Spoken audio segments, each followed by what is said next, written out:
Welcome to EPG Pathshala. Our today's module is direct sequence spread spectrum in the paper of mobile computing in the subject of information technology. This module is in continuation with the previous module in which we had an introduction of spread spectrum technologies and we discussed a spread spectrum technology, frequency hopped spread spectrum in detail. We saw that spread spectrum technology offers immunity to tapping, jamming, it provides low interference, it requires less power and allows multiple access. We have seen that frequency hopped spread spectrum technology spreads the signal by allowing the transmission on varied frequency. Another technique is direct sequence spread spectrum, in which the signal is spreaded by the means of a code which appears random in nature, but actually it is deterministic. Hence the name pseudo-random code. The codes are also known as chipping sequences. So in this module we will see that how the signal is spreaded by the means of these codes. What are these codes? What is the nature of these codes? And by the illustration we will see that how using the pseudo-random codes the transmission takes place, that is how the bit is transmitted at the sender end, at the receiver end what is obtained, and how at the receiver end it is found that which sender has transmitted and what it has transmitted. The advantage of direct sequence spread spectrum is that all the user can utilize the complete bandwidth, that is every user is assigned a unique code, all the users transmit using that code.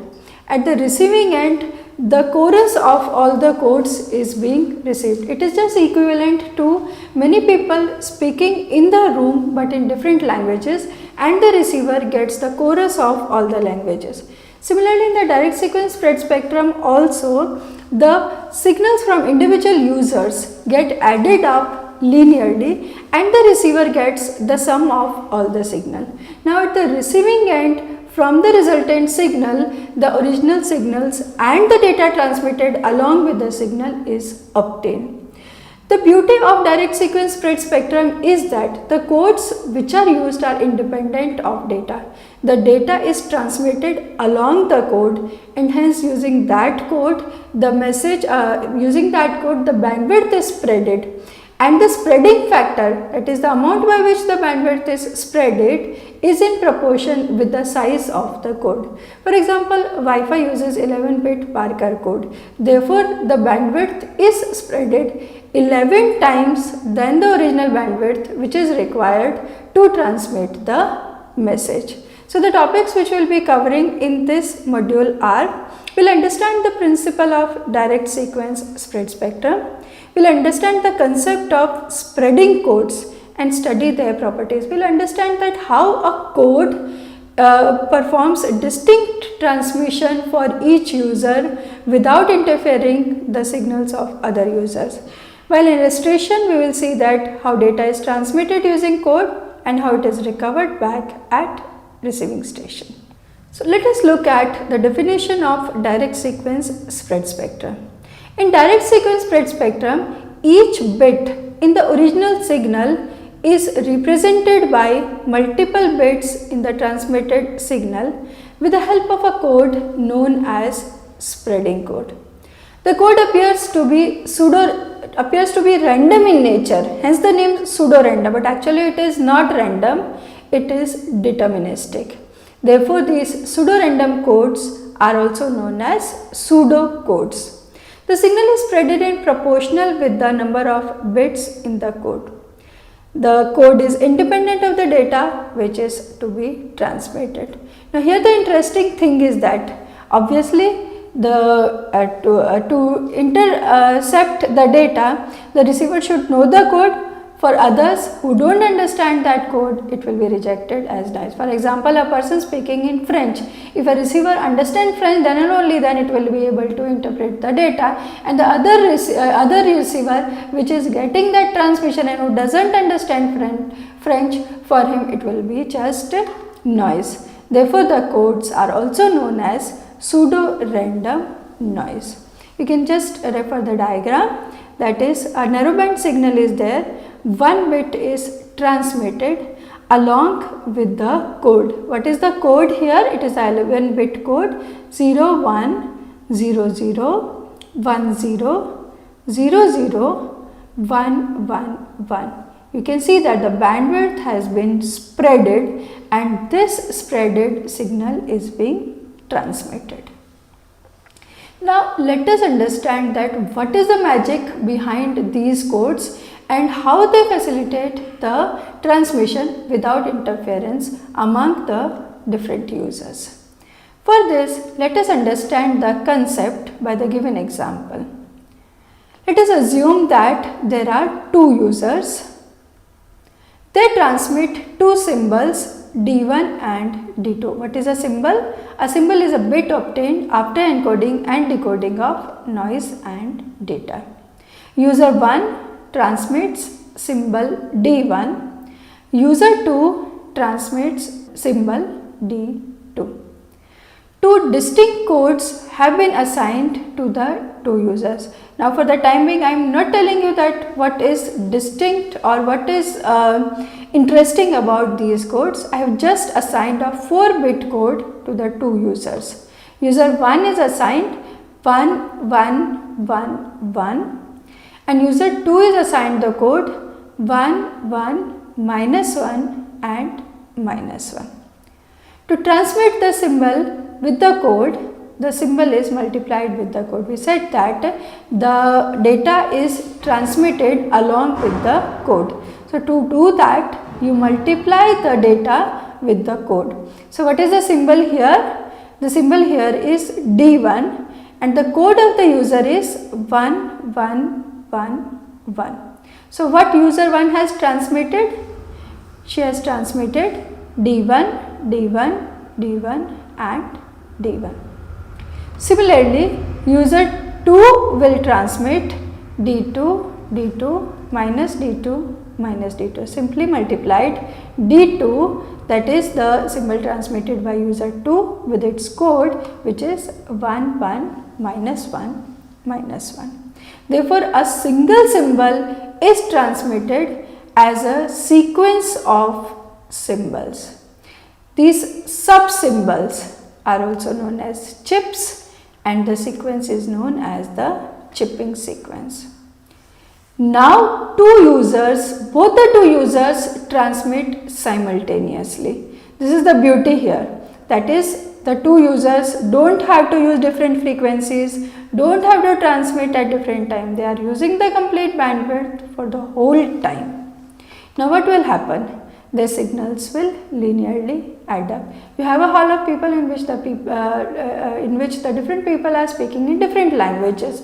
What will happen? That the signals of all the people will form a chorus, they will linearly add up. So here also the same thing will happen. User 1 and user 2 both are transmitting using the same medium for the whole time. So the resultant signal will be the addition of the two signals. So signal of user 1 is D1, D1, D1, D1. Just to recall that it has been obtained after multiplying the user bit by the code, plus D2, D2, minus D2, minus D2, which is the signal of user 2. So these two signals linearly add up to form the resultant signal as D1 plus D2, D1 plus D2, D1 minus D2 and D1 minus D2, right. So this is what is obtained at the receiving end. Now at the receiving end, to recover the symbol from the different users, what is done is that it is multiplied with the code and correspondingly the products are added. This technique is known as finding the correlation. Just look at the analogy here. The people are speaking in different languages and the receiver receives the chorus of all the people. Now if the receiver wants to know that which speaker has spoken and what he has spoken, what he has to do is, suppose you want to find that the person who is speaking French, what he has spoken. So what he has to do is that whatever resultant chorus he has got, he'll have to see that whether I am getting anything equivalent to French language here. So what he is doing is that he is finding the correlation of what he has obtained with with French. So here also the same thing would be done. Correlation means what? Correlation means finding the similarity between two. Mathematically, correlation is found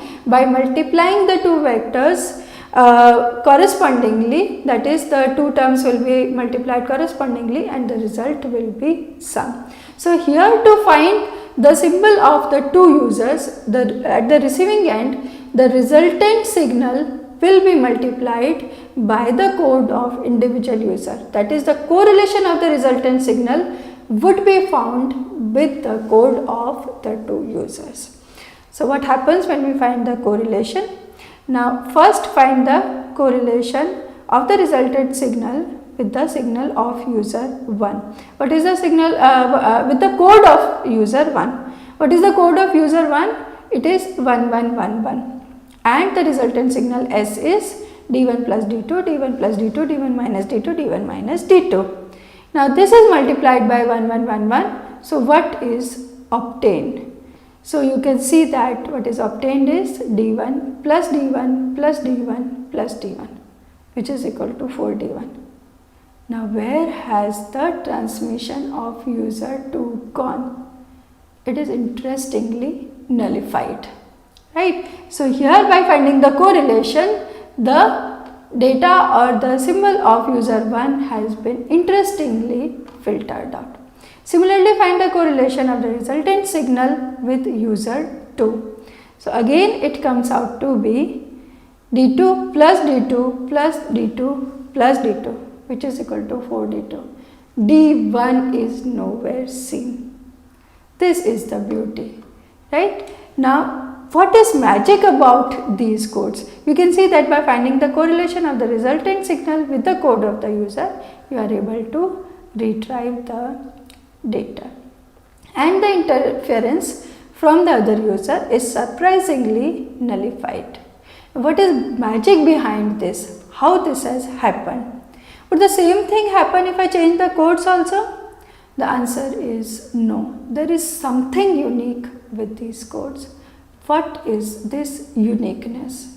Now for this, I just give you a simple exercise that you repeat the same thing which we have done, that is you assign the codes to the users and then you transmit and then you find the correlation, okay, but not using these codes, some different codes. I am sure that you will always find the interference from other users. So why this interference is not in these codes?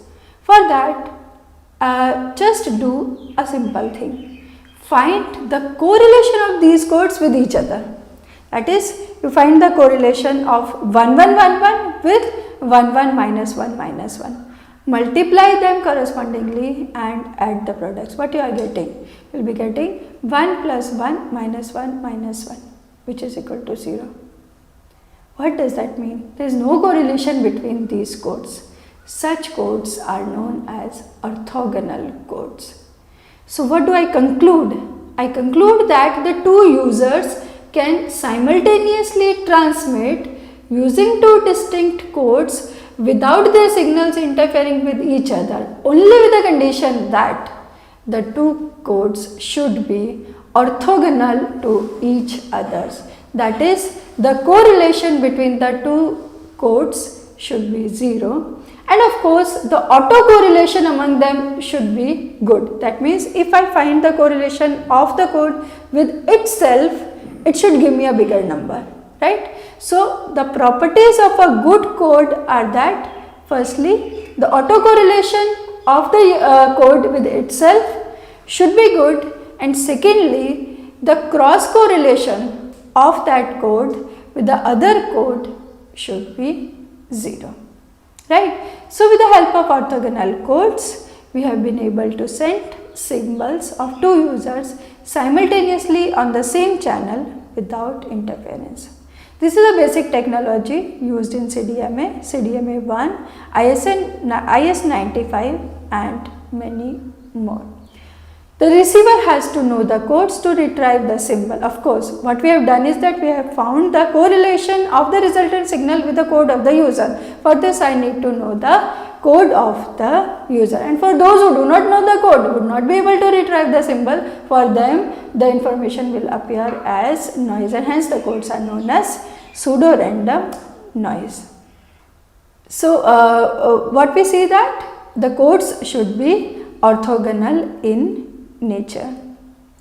Actually, for a 4-bit code, 4 orthogonal codes are possible. We have just seen a code of 4 bits. So, the 4 orthogonal codes possible with 4 bits are 1 1 1 1, 1 minus 1 minus 1 1, 1 minus 1 1 minus 1, 1 1 minus 1 minus 1. So, the simple logic is that for a 4-bit code, 4 orthogonal codes are possible, and for n-bit code, n possible orthogonal codes exist of length n. Therefore, n users can access the medium simultaneously.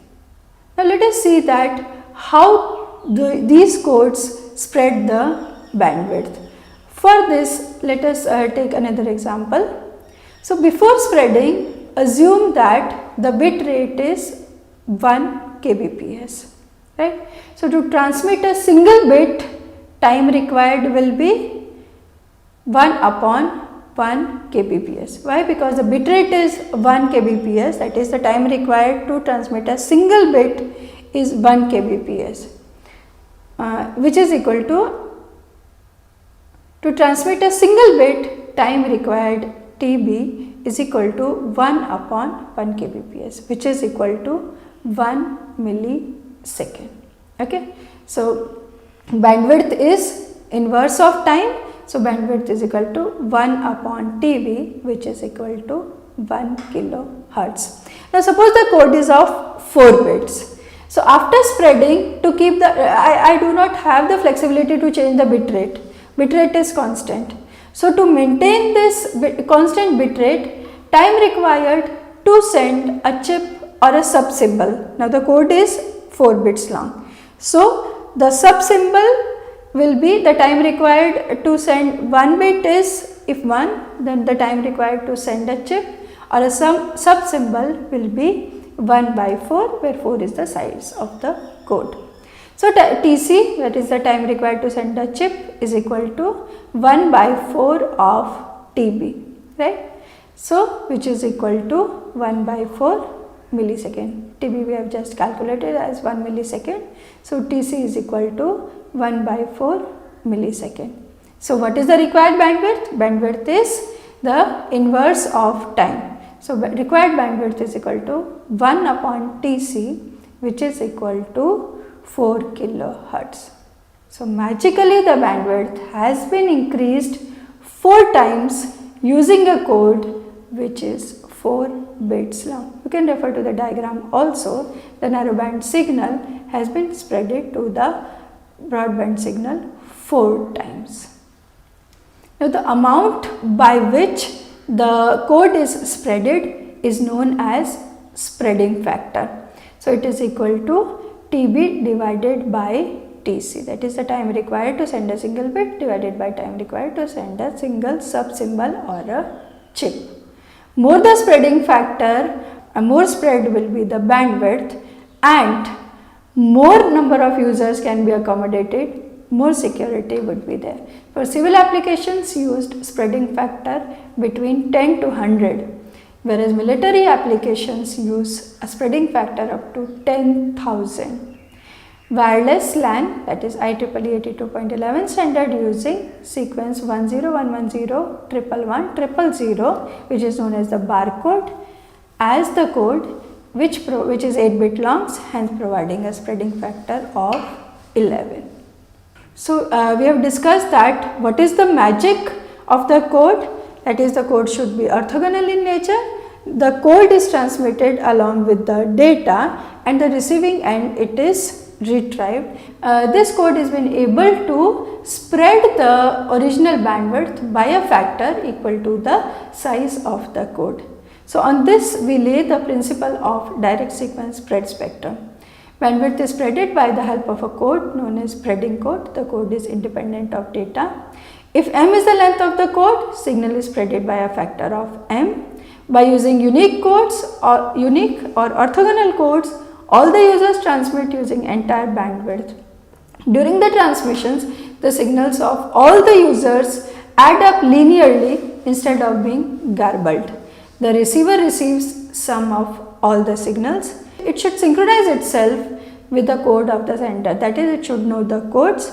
To recover the data, the receiver correlates the received signal with the user code. Okay, so this is the principle on which the direct sequence spread spectrum technology works.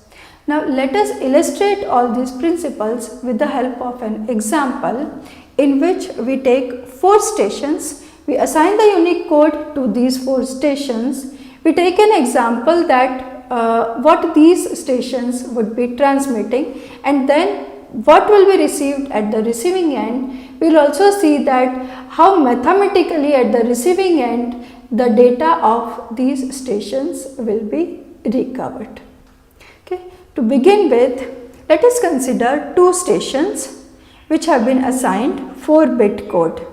Station A 1111, station B 1 minus 1 minus 1 1, C 1 minus 1 1 minus 1, D 1 1 minus 1 minus 1. Before going to this exercise, again perform a simple exercise. What you do is that you take 2 pairs of these codes and find the cross correlation between them. You will see that always the cross correlation will be 0, indicating that all these 4 codes are orthogonal. Now the transmitter code, the code is transmitted as it is. To transmit a 1, the code is transmitted as it is, and to transmit a 0, complement of the code is to be transmitted. You can also refer to the diagram. So the user data is 1011, okay, and the code is 10110100. So you can see that while 1 is being transmitted, the code is transmitted as it is. So the spreaded information is same as the code, whereas when 0 is transmitted, the spreaded information contains the complement of the code. The spreaded information is denoted by red and the spreading code is denoted by blue. Similarly, to transmit 11 bit, the code has been transmitted as it is. So you can see in the spreaded information that it is similar as the code. And at the receiving end, all the signals of the stations add up linearly. You can see in the diagram that there are 2 users. The 2 just denoted the, I have taken an example of 2 codes, purple and green. Purple and green are of course orthogonal to each other, and these travel on the same medium, getting mixed up with each other. So the data of user 1 is high, data of user 2 is go. So high and go both are traveling added up with each other, and the receiving end high and go both has been retrieved. This is just a symbolic representation. We go back to our mathematical illustration. So case 1, we will consider different cases in which what station transmits what and how it is transmitted and what happens at the receiving end. So case 1, only A transmits and it transmits a bit 1. Okay. So what will be the resultant signal? Only the transmission of A, that is 1. Now this has to be added with the code. So code has to be multiplied with it. So the resultant signal I represent by S1 will contain only the transmission of A, which is 1 1 1 1. Okay. So S1, I denote this by S1 is equal to 1 1 1 1. Case 2, when A transmits a 1, a B transmits a 0. So A signal is spreaded as 1 1 1 1 because it has transmitted a 1, whereas B's signal would be transmitted as -1, 1, -1. Why it's so? Because B has transmitted as 0, therefore the complement of the code will be transmitted, and the code of B is 1, -1, -1, 1. So the complement is -1, 1, 1 and -1. What will be the resultant signal? The signals of both A and B will be added up linearly. So on adding the signals of both the stations, the resultant signal is 0, 2, 2 and 0. So S2 is obtained as 0, 2, 2 and 0. The third case is when A transmits a 1, B transmits a 1 and C transmits a 0. So the signal of A will be 1, 1, 1, 1. Signal of B 1, -1, -1, 1 because it has transmitted 1, and signal of C will be -1, 1, -1, 1. So the resultant signal will be the addition of these three, 1, 1, -1 and 3.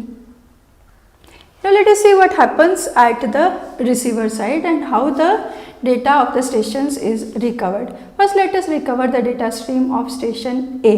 For that, find the correlation of the received chip sequence with the chip sequence or code of A. Find the inner product. So find the inner product of resultant signal S1 with A. On multiplying, you can see that we have got 1, 1, 1, 1 multiplied by 1, 1, 1, 1, which is equal to 4 divided by 4, which is equal to 1. This is what A has transmitted. We have recovered the data of A. Similarly, in the second case, S2 multiplied by A, that is find the correlation of S2 with A, you get a 1. This is what A has transmitted.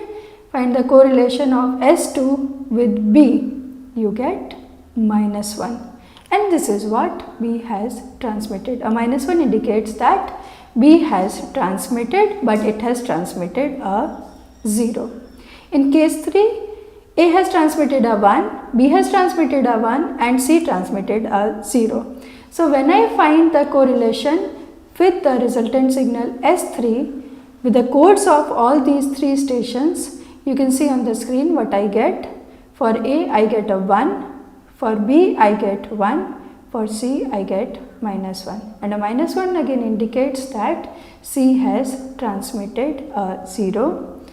For B it has transmitted a 1 and A it has transmitted a 1. So interestingly, at the receiver side, by finding the correlation, you can see whether a station has transmitted or not and what it has transmitted. In all the three cases, we have seen that D has not transmitted at all, right? So what happens when we correlate the chip sequence of D with all the three received signals? So you can see that if I find the correlation of D with S1, S2 and S3, you get 0 in all the three cases. And a 0 indicates that there is no correlation of D with the resultant signal, hence D has not transmitted at all. So interestingly, it is found that whether any station has transmitted or not and what it has transmitted. So with the help of an illustration, you have seen that how transmission takes place using spread spectrum codes and how at the receiving end, with the help of these codes, the original data is being retrieved. Now let us just look at the block diagram of the direct sequence spread spectrum sender. You can see that the user data is there. With the help of chipping sequence, the spread spectrum, it is the narrowband signal is converted into spread spectrum signal and then it is transmitted. At the receiving end, the demodulator demodulates the received signal, then it should know the same pseudo-random sequence as the transmitter. It uses that pseudo-random sequence as the transmitter. It finds the correlation by finding the product and integrating the products. You can see the correlator in the diagram, and then the decision unit decides if this sum represents a binary 1 or a 0. This is how direct sequence spread spectrum works. Now direct sequence spread spectrum works well when the transmitter and receiver are perfectly synchronized and the effect of noise or multipath propagation is not there. What happens in the multipath propagation case? In the multipath propagation, there are many paths of different delays between the transmitter and the receiver. For this purpose, rake receivers are used. What do? They use n correlators for n paths. Okay.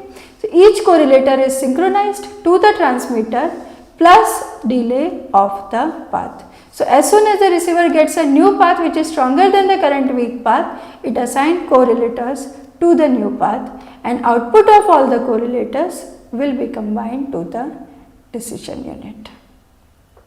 Let us summarize this module. In this module, we have studied direct sequence spread spectrum technique. We have seen that in DSS, the original signal is spreaded by the means of the codes which should be orthogonal in nature, which are known as the pseudo-random codes or pseudo-noise or chipping sequence. By an illustration, we have seen that how the signals of different users can be transmitted on the same medium using different codes. That is, they add up linearly and receives the receiver, and the receiving end, how these codes should be known, and by knowing these codes, the data of the individual users should be able to retrieve. We have also seen that for the receiver to know the data of the sender, he should know the code. For all the other receivers who do not know the code, it appears as a noise.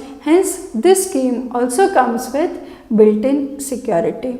We have also seen that in the case of multipath propagation, when the transmission of the sender receives the receiver using the multipath and with different delays, rake receivers are helpful, which uses n correlators on different paths, and the average of or the sum of these correlators is used to receive the output of the sender. Okay. So in this module, we have completed our discussion with spread spectrum technology, which we initiated in the previous module. So till the next module, have a good day.